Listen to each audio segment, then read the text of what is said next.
দেশের বিভিন্ন জেলায় কালবৈশাখী ঝড় ও বজ্রপাতে অন্তত ১৪ জনের মৃত্যুর খবর পাওয়া গেছে। শুধু গাইবান্ধা জেলাতেই মারা গেছেন ৫ জন। এছাড়াও সিরাজগঞ্জ, জামালপুর ও ঠাকুরগাঁওয়ে ২ জন করে এবং বগুড়া, পঞ্চগড় ও নাটোরে ১ জন করে মারা গেছেন। আহত হয়েছেন বেশ কয়েকজন। ক্ষয়ক্ষতি হয়েছে গবাদি পশু ও ফসলের। রবিবার সকাল থেকেই গাইবান্ধায় কালবৈশাখী ঝড়ের সাথে বজ্রপাত শুরু হয়। সুন্দরগঞ্জ ধোপাডাঙ্গায় বাড়ির পাশে গোয়ালঘরের সামনে হঠাৎ বজ্রপাত হলে রাফি, মিজান ও ফুয়াদ নামে ৩ জন গুরুতর আহত হয়। পরে হাসপাতালে নেওয়া হলে চিকিৎসক তাদের মৃত ঘোষণা করেন।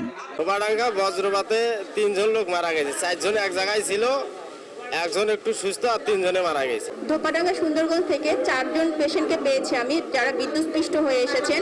এর মধ্যে ৩ জনকেই আমি মৃত অবস্থায় পেয়েছি, আর একজন উনি ভালো আছেন, ওনাকে অবজারভেশনে রাখার জন্য আমরা ভর্তি রেখেছি।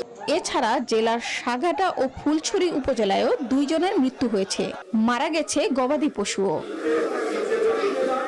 সিরাজগঞ্জের রায়গঞ্জ ও তারাশে ২ কৃষকের মৃত্যু হয়েছে। পুলিশ জানায়, বিকেলে মাঠে কৃষিকাজ করার সময় হঠাৎ বৃষ্টি ও বজ্রপাতে হাসান ও আব্দুল হামিদের মৃত্যু হয়।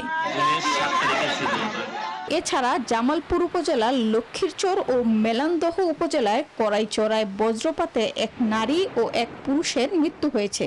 এ সময় আহত হন আরও ২ জন। ঠাকুরগাঁয়ের পীরগঞ্জে, সৈয়দপুর ও কেরানীগঞ্জে বজ্রপাতে নারীসহ ২ জনের মৃত্যু হয়েছে।